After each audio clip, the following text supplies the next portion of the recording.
Què tal? Benvinguts i benvingudes a un nou vídeo per al canal. Espero que estigueu tots molt i molt bé.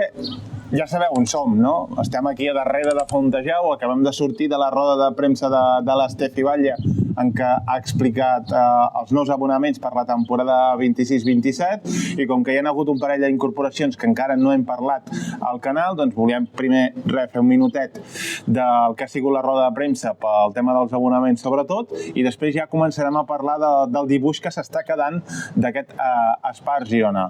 Fet aquesta intro, saludem el company, @Chico, @Olot, @Fontejau avui. @Fontejau, @tot. Mandiguejant, no, Jan? Mandiguejant. Ara ficaré aquí un títol i perquè pilleu la broma.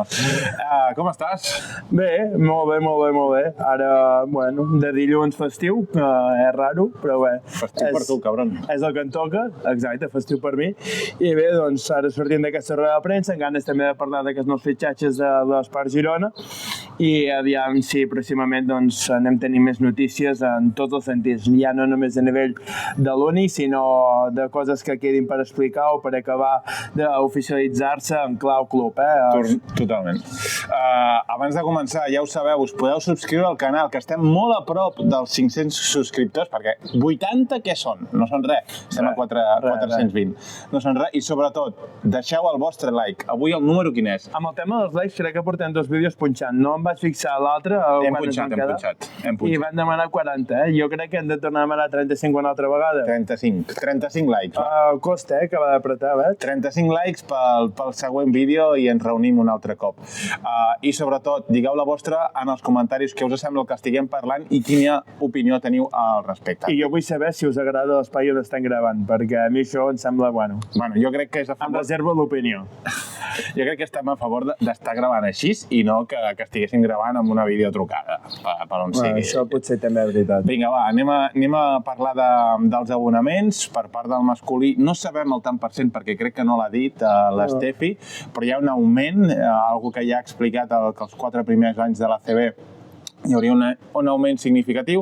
Aquest any l'augment és menor que la temporada passada, però hi ha l'augment. I a Europa encara no saben quina competició jugaran, però sí que ha deixat clar que els 5 primers partits de casa de la competició europea entraran dintre de l'abonament. És a dir, si el bàsquet Girona masculí supera això, doncs s'hauran de pagar les entrades, que imagino que hi haurà un preu. Bueno, jo no crec que ho hagi dit més en aquest sentit, sinó que d'entrada són 5 partits segurs que hi hauran. Vale. Llavors, si n'hi ha més, jo vull entendre, pensar que aniran inclosos en l'abonament. D'entrada jo crec que això ha volgut dir que 5 partits segurs, si es va a fer l'Eurocup, doncs sí que es podran gaudir i que entren dins l'abonament, i si n'hi ha més, doncs entenc que també entraran dins l'abonament. Clar, i això és quan he arribat jo, vull dir, per això tenia aquesta idea. I per part del femení, que segurament us interessa més als que ens esteu veient, l'augment és del 6% respecte a la temporada anterior, entre la Lliga Femenina Endesa, l'Euroleague Women o l'Eurocup en cas de no entrar a l'Euroleague, i ja està, no? Els play-offs estan inclosos, com aquesta temporada, per tant, augmenta un 6% el preu respecte a la temporada que ja hem viscut i estem deixant enrere. Bé, aquesta és la informació, jo crec que més hem de saber. En clau uni, sí. En clau, bueno, els dos equips. O sigui, perquè bàsicament una altra cosa que es pot més comentar, si es vol, és que el tema del naming dels nois, que jo crec que ha estat bastant oberta la via i que segurament hi haurà un naming la temporada que ve amb el bàsquet Girona, amb l'equip masculí, i que ha pràcticament confirmat que no hi haurà ni Eurocup ni Champions League en clau nois, sinó que serà CB Eurocup o res. Això sembla, encara s'ha de saber, jo crec que a finals d'aquesta setmana ho sabrem. Dit això, va, anem a parlar de l'Uni, de les jugadores, de quin equip està formant Roberto Iñiguez i Pere Puig. Conner, comencem per ella, tiradora, 7 triples per partit, Chico, cardant un 40% a dins. Em sembla una O sigui brutalitat. Que amb aquest volum tinguis aquest percentatge has de ser molt bona tiradora, perquè no és el mateix el que s'ha de fer en Koulibaly, que s'ha de tirar en bons percentatges, però crec que va acabar a fase regular tirant 62 triples, crec que eren, i va acabar amb un percentatge de, si no arribava a 40, es quedava a les portes, que em passis a tirar 7 per partit i acabis amb un 40%, que també entenc que aquí a Girona no acabaràs tirant 7 triples per partit, perquè no tindràs la mateixa importància dins l'equip o el mateix rol que tenies a l'Estepona. Però que t'assegures que tens una tiradora per evasió impressionant, perquè aviam, els números ho diuen, i de fet ja quan se la va fitxar de l'Estepona ja es deia que havia estat la millor triplista de la Lliga Universitària en l'últim any. Llavors, doncs jo crec que l'Unice Segura tenia amenaça exterior, que això és una que en els últims anys es trobava a faltar. Jo que recordi des de Paolo Ferrari no veia un perfil així tan descarat a l'hora d'armar el tir des del perímetre, i penso doncs que pot ser una jugadora que arriba com a tapada, si li vols dir així, perquè és una jugadora que no té renom, al final serà el seu segon any jugant a Europa, que ve a jugar a Estepona, que no és el mateix que jugar a València, i que, bueno, doncs que entenc que la gent pugui tenir dubtes perquè no la té vista, diu, ostres, però si aquesta sobre va marxar quan quedava una jornada per acabar la fase regular per provar sobre a l'NBA, que justament és el que no volem ara. Bueno, doncs també entenc que amb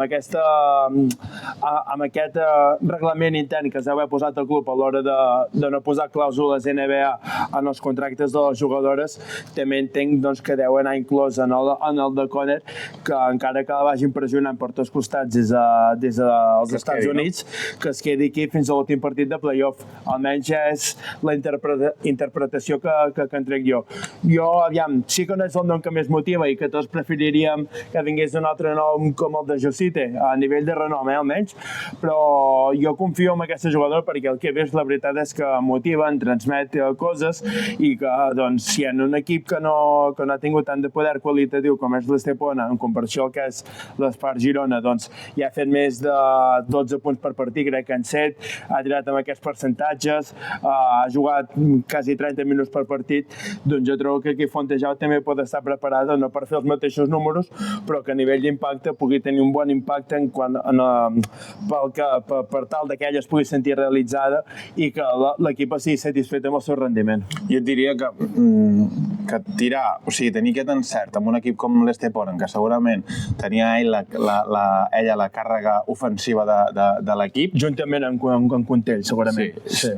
Vol dir que has tirat molts llançaments que no eren bons, que no eren de qualitat, i que els has enxufat, i que el club es gasti una plaça d'extracomunitària amb ella també m'ha diu molt. O sigui, és una jugadora que has dit, serà la seva segona temporada a la Lliga Femenina Endesa o a Europa. Això vol dir que han vist moltes coses i que la jugadora va cap amunt. Després, el que has parlat de Ferrari, jo me'n recordo d'ella que sí que era un perfil de molt de rebre i tirar. Molt sortir d'indirectes, tirar... Sí. Però, per exemple, aquest any no has tingut aquest perfil, però totes les jugadores tiraven, pràcticament. Exacte, ha estat un equip molt complementari en el tir exterior. I tenir aquest perfil també em fa pensar que seràs un equip que correrà molt i que quan la llana amb la pilota vagi cap a dins i se li tanquin, doncs una mica de showtime, passar a la cantonada, 45, i tens a Conner. És que les defenses... I si no tens a Quevedo, i si no tindràs a Juana Camilion, i si no, Tilbe també pot tirar de 3. Si hi ha Carolina si renova també, doncs... Ainhoa també és una bona tiradora. Jo et diria que ens demostra una mica per on anirà aquest Espart Girona 26-27, de córrer molt, que jo crec que és algo ja innegable que vol Roberto Íñiguez, i de molt de tira de 3 i del joc coral, no? Que no només sigui una jugadora la que caigui la responsabilitat ofensiva. Per tant, encara que no és el nom amb més renom que, com has dit tu, per Espart Girona, però al final has de firmar jugadores que t'encaixin en el teu puzzle i en el teu dibuix. Sí, Carolina Guerrero, quan es va fitxar, tampoc arribava amb un gran renom. I ja ha estat a base de molt de treball, de molt d'esforç, doncs que ha anat creixent ella com a jugadora i també perquè en Roberto, com a bon entrenador que és, ja s'ha pogut treure suc. Doncs jo confio que amb Conner veiem tres quarts del mateix. Al final també és una jugadora que et pot generar, té des del bot, perquè és una jugadora doncs, americana, que les americanes, els jugadors americans en general ja saben que tenen molta tècnica individual, doncs llavors per aquí també és una forma de donar desequilibri al joc col·lectiu. I bé, doncs és una jugadora interessant, és una jugadora completa, en bastants sentits. Potser no és un 10 en una cosa en concret, però és un 7-8 en moltes coses, i això doncs a vegades és preferible per fitxar, depèn de quins perfils, en funció de com estiguis fent algunes plantilles. Totalment. I més hem de sumar l'efecte Roberto, que moltes jugadores venen, i la Llena mateix és un exemple claríssim de que venen aquí per continuar millorant i progressant i tenir doncs, una millor carrera esportiva. I en Pere Puig de Girona Mèdia, l'entrevista que li van fer també ho va dir amb Tilbe, que Tilbe bé perquè també li motivava el fet de ser entrenada per Roberto, perquè ja el coneixia de quan en Roberto ha estat entrenant per Turquia en diverses etapes. Llavors, doncs, bueno, tots sabem el bagatge que té Roberto a Europa. Sabem-lo de les 11 fases finals d'Eurolliga, 10 Final Fours, si vols ser més concret. Sabem de tot el palmarès que té, almenys aquí a Espanya, i campionats a Turquia, a Polònia, crec que també, si no recordo malament ara, també a Hongria. Llavors, bueno, és un gran reguitzell de títols, els que té el seu palmarès Roberto. Jo crec que a moltes jugadores els hi serveix per a l'hora d'acabar de decidir-se cap a una opció o altra. Totalment. Tanquem ja aquesta jugadora i anem a per Marta Garcia, jugadora andalusa, 20 i pocs anys, no? 24, crec. 24, és del 2002, és del febrer, això sí que me'n recordo. 1,90 m, una 5 claríssimament interior, de jugar a prop de cistella, juga molt bé amb el cos pel que he vist. Per mi és una jugadora que funcionarà, o sigui, tu la fitxes amb qualsevol equip de mitja taula cap amunt i funciona aquesta jugadora. Jo crec que això és així. La meva opinió és aquesta, que per mi és una jugadora que funcionarà al 100%. Per mi la nota negativa és que no l'ha firmat més d'una temporada, i aquí és el que no volíem parlar en privat, perquè aquí volíem parlar ara. Jo l'hagués firmat 2 anys mínim. Jo, abans de donar-te la meva opinió sobre temes contractuals, de què hagués fet amb ella, vull dir que en Pere Puig també, perdona que vagi fent spam de l'entrevista que vaig fer a Girona Mèdia, al 5è temps, amb l'Andreu, però ens deia, és que ara al mercat no hi ha pivots dominants. Hòstia, jo miro Marta Garcia, evidentment, doncs van molt les diferències, i veig un perfil de pivot que si se va millorant, se va moldejant i tal, doncs pot ser una pivot dominant, perquè té prestacions, o d'entrada dona la sensació que pot ser una pivot dominant, perquè és grossa, això sí, fa més d'un 90 i té presència física, però, ostres, jo la trobo, per l'edat que té, també suposo, que és una pivot bastant àgil, és una pivot que sobre és bastant completa a un costat i l'altre de la pista. En atac, el que m'agrada molt, que això sempre ho destaco dels pivots, sobretot cap on s'està decantant ara aquest bàsquet modern, és que tingui fonaments sota i cistella. A mi això m'encanta, que sàpiga jugar bé el 2 contra 2, llegint bé continuacions curtes, i si salten ajuda a desdoblar, si pot atacar fins al final a l'aro, doncs també anar-se'n fins al final i acabar sola sota cistella. Són diverses coses les que motiva aquesta jugadora.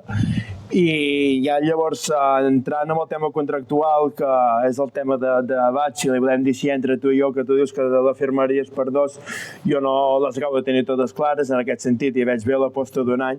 És que al final és el seu primer any a la Lliga. Sí que és un perfil de pivot com el que deies tu ara, Jan, que pot funcionar perfectament a la Lliga, però penso que al ser el seu primer any a la Lliga, que a sobre no va a un Guernica o un Lugo, que va a un Uni Girona que vol jugar a Eurolliga i que vol mirar de rascar algun títol si es pot. Llavors, jo penso que en aquest sentit també és una aposta que té una mica de risc, perquè no saps com t'anirà. Al final ja ha tingut l'experiència aquest any amb l'Ola Pendente, que per cert també andalusa. Sí, ho vaig pensar. Així com a curiositat, que l'Independent tots sabem que va entrar molta força i molt bé aquí a l'equip, a la segona unitat, però en el pas dels mesos es va anar diluint una mica, no? Aquest rendiment, sí que aquests play-off penso que vam tornar a veure una mica l'Independent al principi de temporada, però que en general jo crec que era bastant evident que s'havia acabat l'etapa de l'Ola Girona.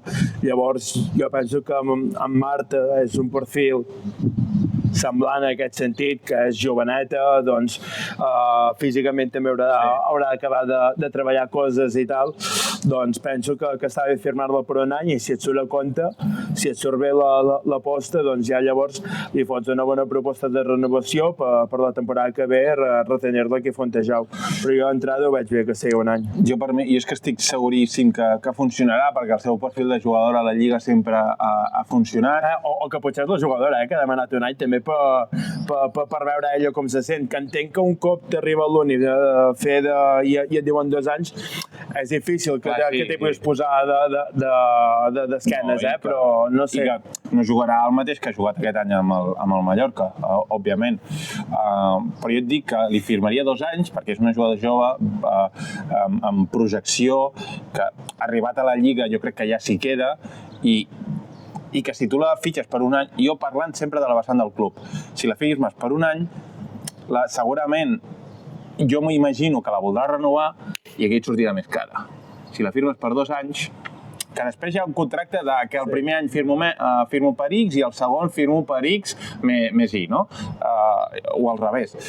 Llavors, hi ha moltes coses, però jo tinc aquesta teoria que et funcionarà, la voldràs retenir, et compta com a jugadora de formació, jugadora de 1,90 m, que donant-li la pilota me recorda una mica Tolo, que agafava, girava i ja no feia falta que ni votés perquè guanyava molt bé la posició. Llavors, aquestes jugadores per mi funcionen i per mi és una assegurança. I si és tan jove i amb Roberto millora, doncs per això jo tinc aquesta sensació que hauries d'haver firmat per una temporada més. Però vaja, això és l'opinió i encara no sabem com anirà realment. Així doncs... Va, digues. No, per acabar fent una mica el dibuix, tenim l'1 i l'1. De guards, fem-ho a l'esquema americà. Guards tenim a Iana i Juana Chameleon. I ja està. Ja està. Forwards tenim a Conner, Laura Quevedo... Suma Ainhoa. Sí, Suma Ainhoa, vale. Suma Ainhoa. I llavors a Forwards també entren 4, llavors hem de sumar Axel i Tilbe Senjurek. Hòstia, jo Tilbe la fotia més al 5. Bueno, aquí ens va dir José Ramon. Ja, però tu la voldries més un 5 o un 4. És que per mi és un 4,5, és la definició exacta. Bueno, és per tenir una mica... Sí, i ja llavors al 5 ara tenim a Marta García al center. Te falta una pivot? Un altre pivot dominant? Te falta una pivot... Rotllo Marta, de jugar a prop de Cistella. I un exterior. I un exterior. Et falta un interior o una pivot o una forward, o una 4. La pivot, que hem d'actualitzar informació. I després la Caral. Pivot que hem d'actualitzar informació? Sí, del que vam dir. D'allò que teníem un nom que hem de saber a veure com funciona. Però tu vols dir alguna cosa? Jo per la part meva no... No, per això hem d'actualitzar informació. Em pensava que ara volies dir... No, amb la font. D'acord, vale. I per tant comptem amb la renovació de Carol i d'Ainhoa, que jo tinc una mica el dubte, tinc aquí el pajarito que me diu que potser és una... Ara en aquesta confecció no n'hem dit, Carol, forward, crec, però bueno, la contem. Sí. Contem Ainhoa i Carol, vale? I la Caral. I ja serien les 12 amb la Caral. Me falta, molta responsabilitat ofensiva a la Iana i veig a la Conner que també hauré d'agafar galó. També depèn de l'exterior que es fitxi, no? Sí, però si és la Caral... Clar. O hi ha hagut molta rumorologia i és mentida? Home, jo crec que no, Jo crec que no. Jo crec que està feta la Caral. Mira, vaig veure el seu germà que aquesta setmana i no vaig gosar dir-li res. Ho hauria de fer, aviam si li traia alguna cosa. Molt malament. Bueno, va, fins aquí el vídeo d'avui, aquí a Fontejau, a la coberta. Doneu la vostra opinió sobre si us agrada això, perquè a mi quan m'ha dit de gravar aquí jo no he acabat de veure del tot clar. Però bueno, fem la prova, aviam què passa i ja està. Però jo penso que a casa seva, amb un gotet d'aigua si està molt bé, o o fent videotrucada també això està molt bé. És diferent, no m'acaba de desagradar, però no sé... Home, estem a la sombra, no hem fet un kamikaze. Això també és veritat. Si ens posem aquí a l'esplanada potser acabàvem amb insolació. Confosos. Doncs res, moltíssimes gràcies a tots per veure el vídeo. Recordeu donar-li like, hem d'arribar als 35 una altra vegada. Subscriure's al canal, que hem d'arribar als 500, que és l'objectiu que tenim per aquest estiu. I sobretot, digues la teva en els comentaris, que és el que més il·lusió ens fa. Ens veiem en el següent vídeo. Que vagi molt i molt bé.